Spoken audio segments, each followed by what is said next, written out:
Dr. Ron Paul.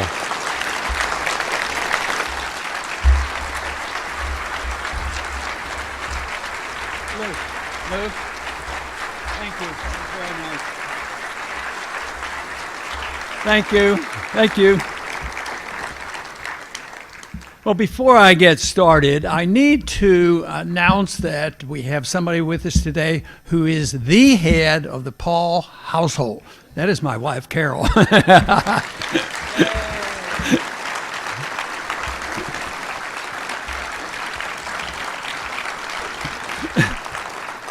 And also, it was mentioned that Lou and Daniel spent some time at the congressional office, but we also know that Norm Singleton spent some time there, and he's the president of the Campaign for Liberty.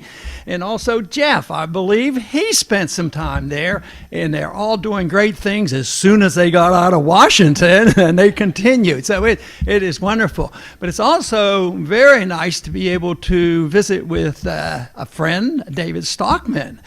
We knew each other early on and did some work in the Congress, but then he got busy and he went off for fortune and fame.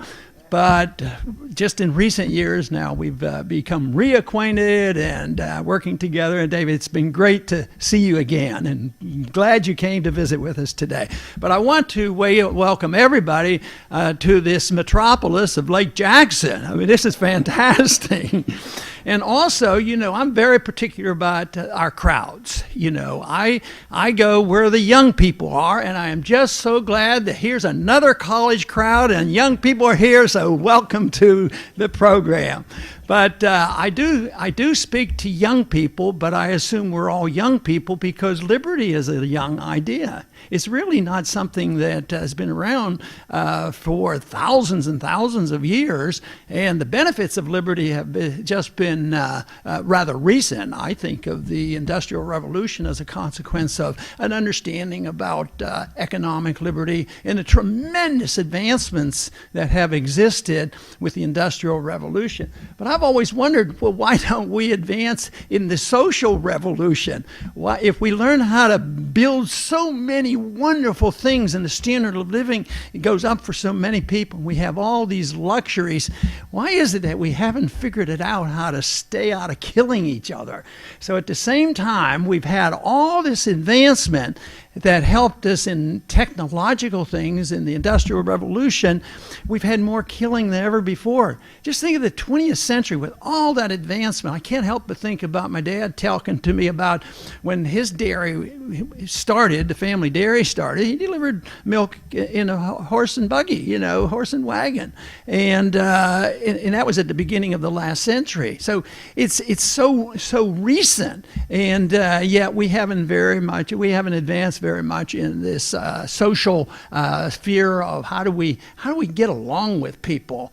And I'm an optimist because I believe we should be able to do that. And when you look at the history of mankind, it's really so very young, especially if you decide to figure what part of the existence of the universe, the solar system, have mankind existed. You know, it's not even hardly a drop in the bucket or the drop in the ocean. It's such a short period of time, and most of the advancement has been in the last 300 years.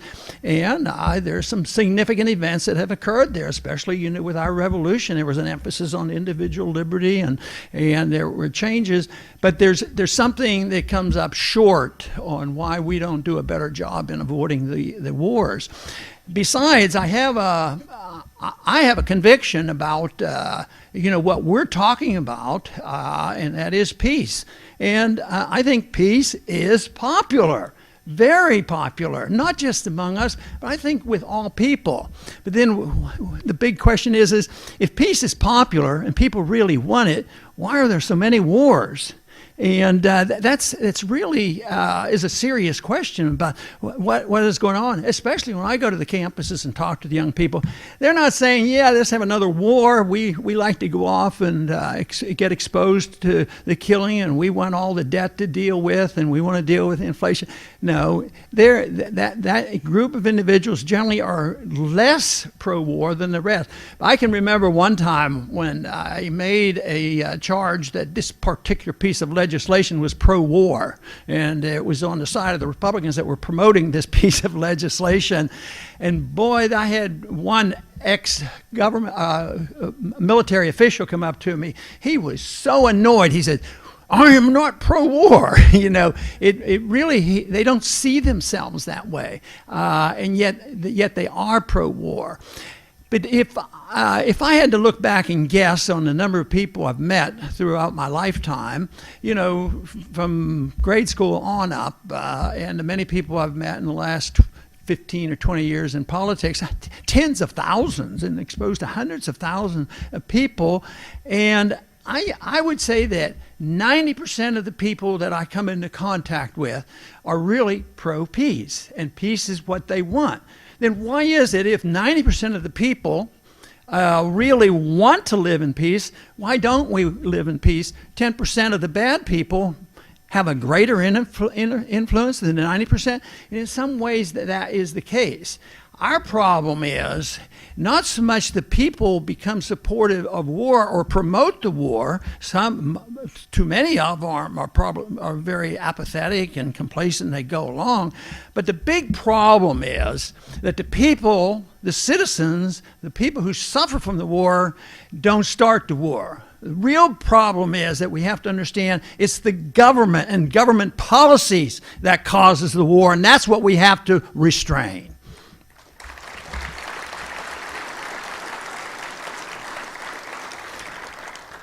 So I think what happens, governments have been around for a long time, is that people who have psychopathic personalities and aggressive personalities and enjoy telling other people how to live, whether it's in a social sense, economic sense, or in a military sense, they like power, and there's an opening, and people the people themselves don't have a resistance, and governments tend to have, over the centuries, always assumed a lot more power. And this just opens up the door for the people who want power, and even those who go with good intentions to Washington, they are consumed with this attitude, and before you know it, they're part of the system. There have been so many individuals that I've seen over the years who had very good intentions about going to Washington, and they believe basically like we do, but they didn't maintain that position. They're not like the few that stick to their principles. So they go, and then they're influenced, and all of a sudden, the whole system is political. For them to do good and promote our views, they have to be in a position of power and influence in Washington. So they succumb to become more moderate and say, well, I have to give in. The one term I don't like is moderation in politics, because I think that is a sacrifice of principles.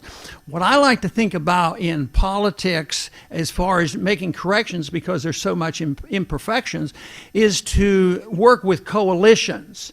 And that is, there are a lot of people that might not be true libertarians, but they have a set of principles that they'd like to see a lot less killing and a lot less war. And there's no reason in the world we can't be talking, as I do, to the Dennis Kuciniches of the world and others who will stand up, for peace. And this to me, I think, is real the answer.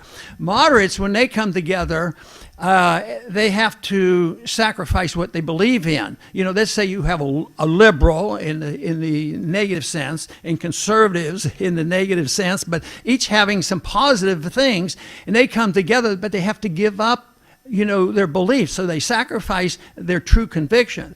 Now, when I think of the relationship I've had with Dennis Kucinich, we never ask each other to sacrifice anything. We ignore the things that we disagree with, and we come together on the issues that we do agree with, and we work in that capacity. But that helps a little bit. But why is it that we still keep losing the battle? Well, the one thing is I am convinced that libertarian principle can solve a lot of problems. If we would adapt to the principle of non-aggression, not initiating any force against each other, and we had people really accept this, it can solve so many problems, social problems, economic problems, peace problems, and everything else. But if we do that, the big problem is as soon as they get into government, the government doesn't have to obey the same rules. And we can't, with the libertarian principle, although I have such strong positive feeling about this principle, that one thing it can't solve is the problem of good and evil. You know, Adam said that, I've given, we, the founders, have given you a republic if you can keep it. And he said that the moral standings of the people will make the difference. When the people become immoral, the system just doesn't work. And yet, at the same time, if the people who are immoral, the problem is they get in government. So our job is first, if we can't solve the problem of good and evil, some people call me naive because I'm too optimistic about how people should act if they would just accept a few principles. But I think good and evil is going to exist, and the evil people are going to be out there. So the big challenge for us is, of course, to keep the evil people out of government. You know, that's where the problem comes from. But I think the founders tried to do that. They tried to set up the rules, and yet there's always this temptation, the temptation of power corrupting. And they get in office and they give in and they move over and they sacrifice. And so I think the founders basically failed. If they had been successful, our Constitution would be a much more powerful instrument. And it didn't take a long time to have some early erosion. As a matter of fact, I think Jefferson realized that early on, that there was an erosion. And even those who said be careful about the Constitutional Convention and cautious about opening up the door to the growth of government. And that has happened. So the individuals, sacrifice too much and allow governments to do this. So how are we, if people were alert, we would only send the very good people who would not be tempted and do bad things in Washington. We wouldn't send the bad people, and we wouldn't send people who would succumb to the temptation. But that doesn't seem to have worked as well. So it's back to the problem of how do we limit the government? I think the key to it is to have a set of rules that are more binding, but it has to be supported by the people. What should the role of government be? And that is the question. I think the founders asked that, and they tried to redefine it. But I think we have to ask that question and try to define what should the role of government be. I have a very complicated answer to what the role of government ought to be. The role of government and the purpose of government should be to protect liberty. That's it.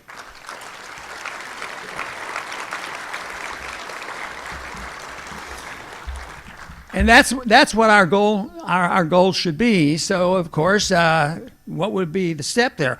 Well, we have to repeal 87%. I just picked that out of the air. 87% of what our federal government does, because you wouldn't need all this stuff, because what government does, whether it's economic intervention, running monetary policy, regulatory things that are always supposed to help the people and take care of the consumers, or a foreign policy and making the world safe for democracy and spread American exceptionalism, that can't work. You have to have a system where the government is strictly limited. What would it mean? It would mean that, first off, we should be able to absolutely have a position in a country like ours that a very powerful right, and I put it in quotes, an ability for the organizations such as the states that are put together for our country, they should always have the right to secede.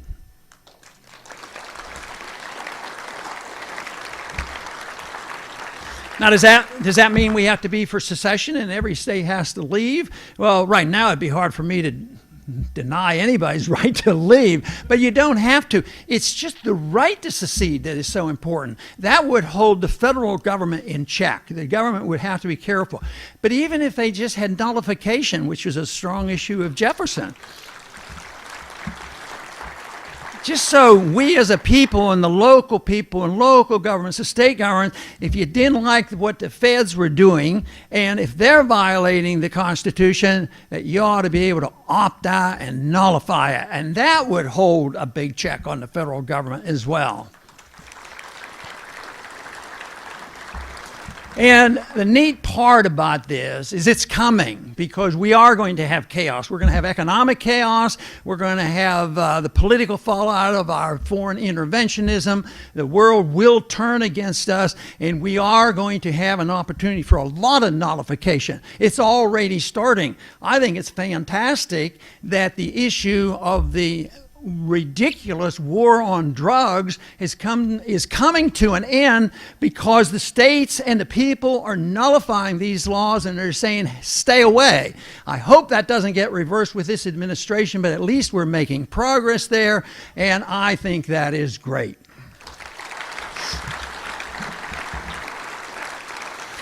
And we have groups of people now, and I just recently was out in Arizona because they're passing a bill out there, and it's very popular, trying to follow the Constitution on the money issue, because the directive is to the states. The states are not allowed to use anything other than the gold and silver as legal tender. So who broke the law? The government broke the law. They were explicit in the Constitution that you can't counterfeit. You can't debase the currency, and they were very explicit on this. But yeah, we're not allowed to debase the currency, but the government is, and that is why this principle that if you and I can't do something, the basic Bastiat principle, if you and I can't steal from people, we can't debase the currency, and we can't rob and kill and do all these things, why in the world have we allowed our governments to do that? We have to curtail that power. So if we just can't go out, just killing people, because it's against the law, it's immoral, why do we allow our governments to do this constantly with bombs and missiles and threats and boycotts and all the things that we do? We have to be able to apply these basic principles that have been understood, but it's turned out that our governments did this to hold us in check, to say, you can't do this, you can't do this, and if you bend the rules, we're going to get you. But they're exempt, and this sucks into people who love that power. And the people are too lackadaisical, and they're too apathetic. One of the signs during the campaign that I loved, because they would put a sign up, Ron Paul cured my apathy. And I took it as a compliment, because I think that is what we need. We need to get rid of the apathy. We need to stand up and be engaged. And a lot of people say, well, what should I do? What should I do? I said, do whatever you want to do, but just do something. But Leonard Reed, who was somebody that I admired at the Foundation for Economic Education, he says our first responsibility, and I took this seriously in the 50s when I started looking at these issues, he says you got to understand the issues. You got to know how to explain these things the best you can do. And I feel like I keep trying to do better in explaining all the issues. And he said, then what do I do? He says, don't worry about it. His answer to the crowds would be, then don't worry about it. If you know the issues and you want to be involved, and he says, somebody will find you. Fortunately, we found Lew Rockwell, and he started the Mises Institute. I mean, this is what we need. And somebody else must have been awfully bored. He says, I'm going to do something.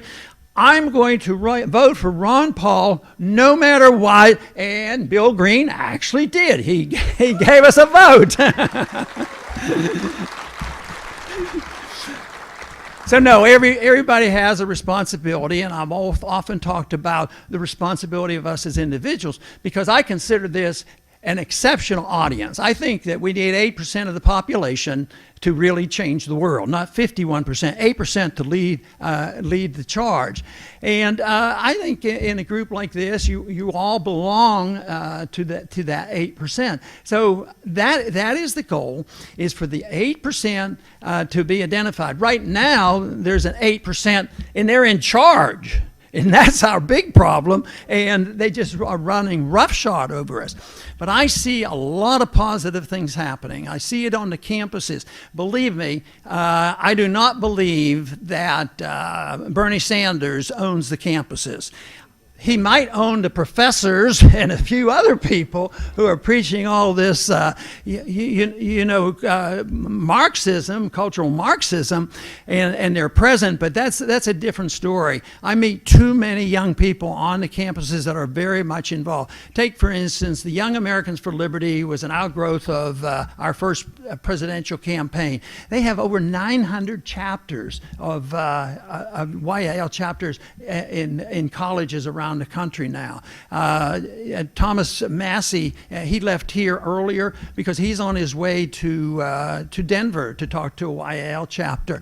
So, and they're enthusiastic and they're very good. So there's a lot of things. The ideas have to change first. And people keep thinking, well, how are we in the campaign? Well, how are we going to change the Republican Party? It's totally irrelevant, and it's totally irrelevant for that matter for the Libertarian Party. And it's irrelevant with the Democratic Party. It doesn't even count. What really counts is what is the understanding? What have they learned? What is liberty all about? And that's where the progress is. Because I think that we have an institute like the Mises Institute, but there are others out there. There's a bunch of people doing this, and the attitudes are changing. I think it's somewhat like it was in the 1930s. Do you know Roosevelt? If we were living and voting in 1932, I think a lot of us would have been tempted to vote for Roosevelt. He was for the gold standard, balanced budget, low taxes, and the whole thing is, but he must have been very knowledgeable about fake news and fake stories because he was lying through his teeth, especially when he was going to keep us out of war. But behind the scenes, the universities they were introducing the Keynesian philosophy. We're not going to advocate ruthless communism, but Mises was very clear. He said that socialism, the whole principle of socialism in government controls will fail. And of course he did. He wouldn't have been a bit surprised about 89 and 90 to see the collapse of communism. So he also had an opinion about interventionism. Interventionism is a term I like to use a lot because I don't want the government to intervene in your personal life. As long as you don't hurt anybody, it's your business what religion you have or if you don't have a religion. And that is why libertarianism so bring all kinds of people together with different views. Religion doesn't matter. Bring them together. And one form of government that I like the least is the theocracies. And I'm a religious person, but I don't want a theocracy. And certainly we don't want our governments telling other countries what to do, even when they're imperfect. One time we had this debate, it was an anti-China discussion even 10, 15 years ago, and they wanted to punish it. Well, we can't do that until they prove they're not violating civil liberties in China. I said, how about protecting civil liberties here at home? That's our responsibility. So there's a lot of good things happening, and I think in the 30s, guess what? The old right, there were a few, they grew even more as time went on, and fortunately there was a group that held it together through the late 30s and the 40s and in the 50s, but the interventionists, they won out cold. They took over the universities, they took over the media, and it was a way that they could get power, the same type of individual, the psychopathic personality that feels like they are the elitist and they know how to run the world. They won. But right now, I believe it's been reversed. I think there's more and more people now advancing to this other newer stage where libertarian ideas are so attractive, and the chaos is going to be so bad that there's going to be an opening for us, and that is why all of us have a responsibility. I am convinced in my own mind, this is very personal, that because you are more knowledgeable and more understanding and more anxious to help, you come to events like this, you help the Mises Institute, you help the Ron Paul Institute, and you promote these causes, and you're well educated in this field. I think you have a greater moral responsibility if you look at it, because you know the masses out there, they're apathetic, and it's hard to stir them. We just need to get them apathetic enough that they won't resist us, and we get 51% to endorse us is what we want. You do need their endorsement. The masses have to endorse the ideas. But I think it's just fantastic what is really happening. But the responsibility, you still say, what do I do?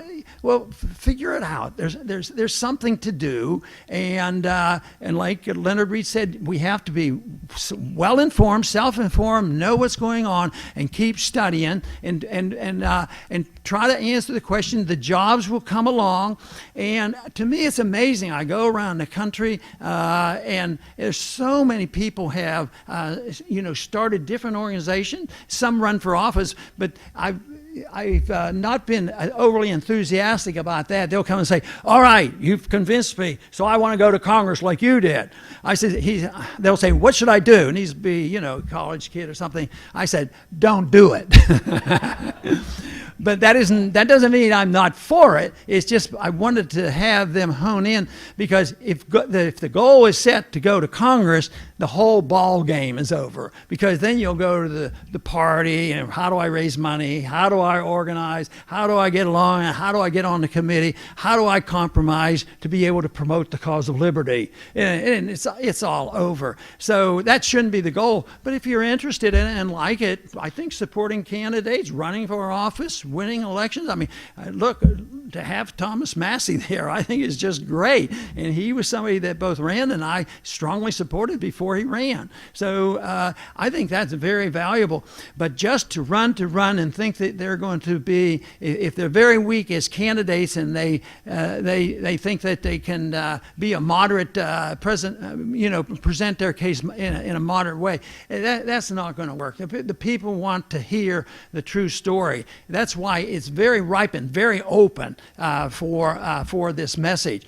And when we see the mess coming on, I think that we need to be prepared not only intellectually and politically. I think we have to be prepared in other ways too. And that is why I don't think it's such a bad idea to own a little gold and silver. That seems like a pretty good way to be prepared for what's coming.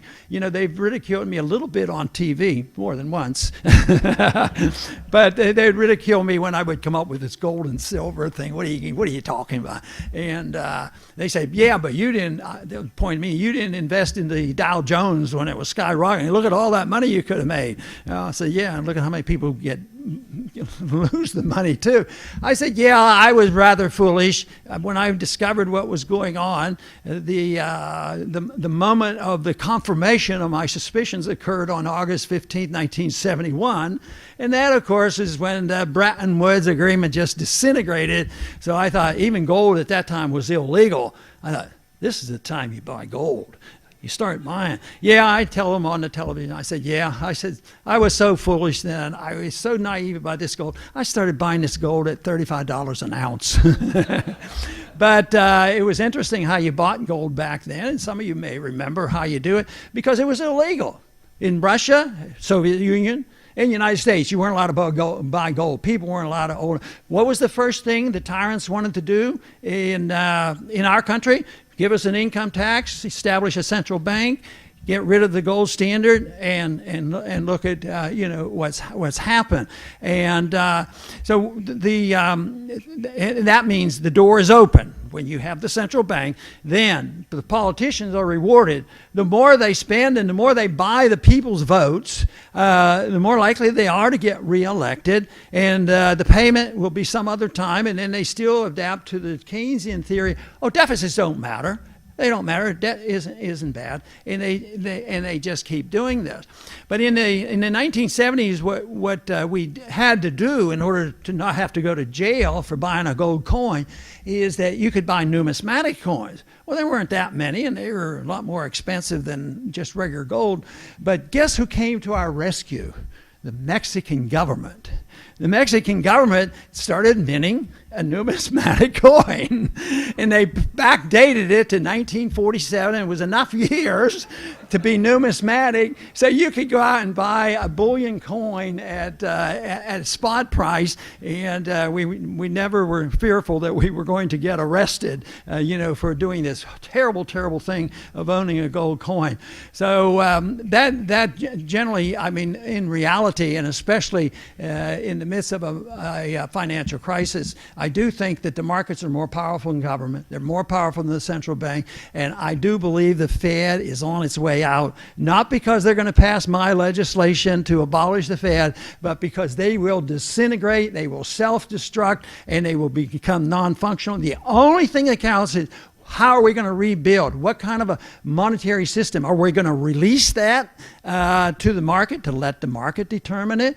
Are we going to have a strict rule that governments are not allowed to initiate force? They can't do anything that we can't do, which is really what is necessary. But even the war clause, in the Constitution now, and members of Congress still take the oath every year. Since 1945, they've never had a declaration of war, and the people are apathetic.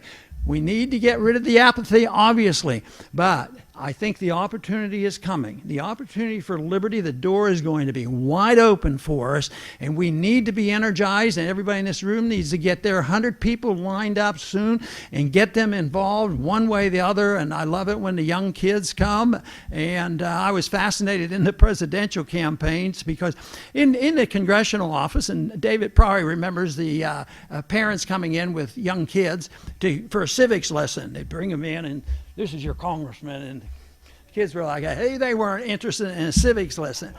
But after the first campaign, the parents were coming in with their kids, but the kids were out in front, dragging the parents in to meet me. And they were really excited. And they'd come in and they'd talk about monetary policy, and they'd talk about the Federal Reserve. And I'd look at him, I said, how old are you? He said, oh, I'm 14. I said, well, you're way ahead of almost every congressman here. You have a better understanding about monetary policy. So there's a lot of room out there, but you can't get discouraged because it seems overwhelming. No, it's not a numbers game. It's a quality game, a game that we play. And, and somebody argued that, well, we still think that Bernie Sanders has more supporters than you libertarians have. Yeah, but his group doesn't have the quality as our group has. So it's quality of character and quality of education and understanding. And, we can be critical. I do think that most people are going to be apathetic, but look at it as a positive. We just don't have to worry about them. But get the position out there, and they will not fight if they think it's in their best interest. So they have to be convinced it's in their best interest. So we have to convince people that we don't need to go to war out of their best interest. We don't have to go to war because the left has convinced us and the warmongers have convinced us that we need to be involved out of our best interest. Our best interests are never served by war unless it's a desperate case for self-defense, which doesn't come very often. And also on economic policy, they're going to have to realize that if you want to protect people from falling, have a safety net and falling through the cracks, well, the only thing that government does is make the cracks bigger. and they keep falling in, and they say, well, we need more cracks, or something. But that's all going to be an opportunity for us. But I think the number of people that are waking up are very, very many, and I think that is optimistic. I think it's in the American tradition. I think it's a morally correct position. I think that it hasn't been truly tested. I see this as something new and exciting when I look at history. 200-300 years. And somebody said, well, Ron, that's pretty idealistic. That's not going to happen this year or next year. No, it isn't. It might take a while, but there's no reason why we can't keep planting the seeds and moving in the direction. But the most important thing is that we can describe what it should be like. Describe what government should be in this advanced stage of civilization.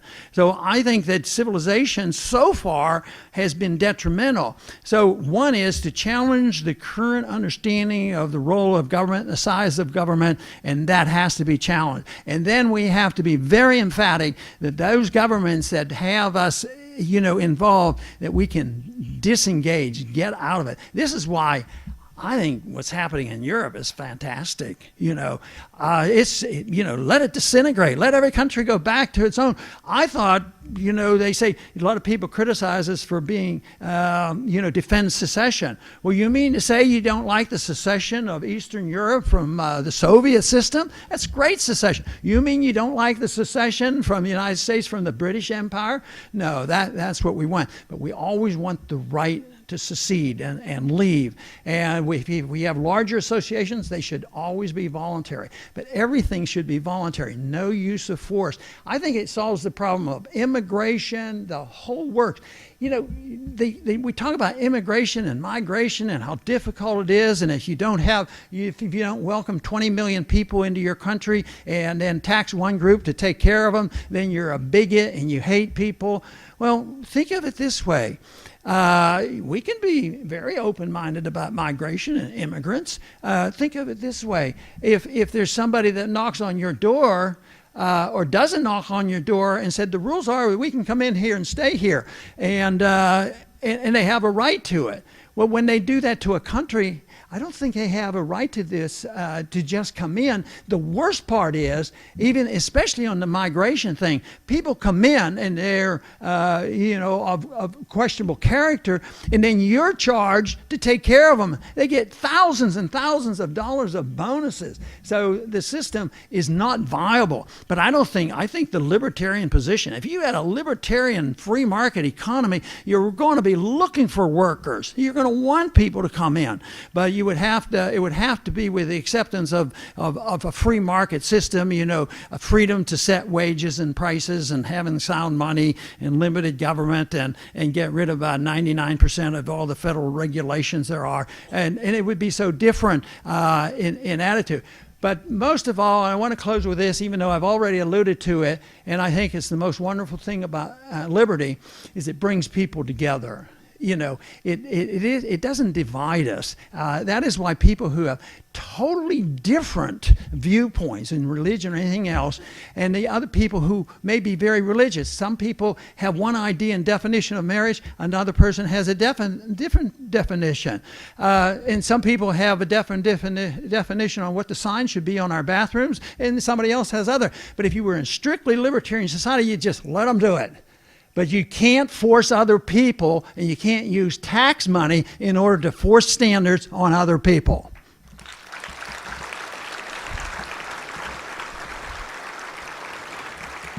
So with that, I just want to close with the congratulations to the Mises Institute and all of you for coming and all the support you've given us. And that though things look dire and we have a mess in our foreign policy, it's been worse in our history. It's been worse. It's dangerous out there. But once again, I think what our job is to define the goals that we have. You can't just criticize what's going on. You have to say, well, what would it be like? What should the responsibilities be? And is it achievable? And I would say, yes, it is. We need to set the standards, set the goals, and yes, it's an imperfect world, but what the most important thing that we can do to allow this to work is put very, very strict limitations on the power and the control of any and all governments over the people. Liberty is popular. Thank you very much.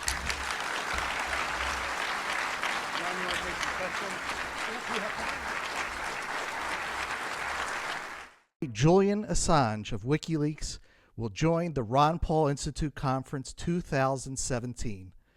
Please don't miss this great opportunity to see Ron Paul speak live. Everyone will have an opportunity to meet with him, take a picture, to remember this very special event. Get your tickets today at ronpaulinstitute.org/conference.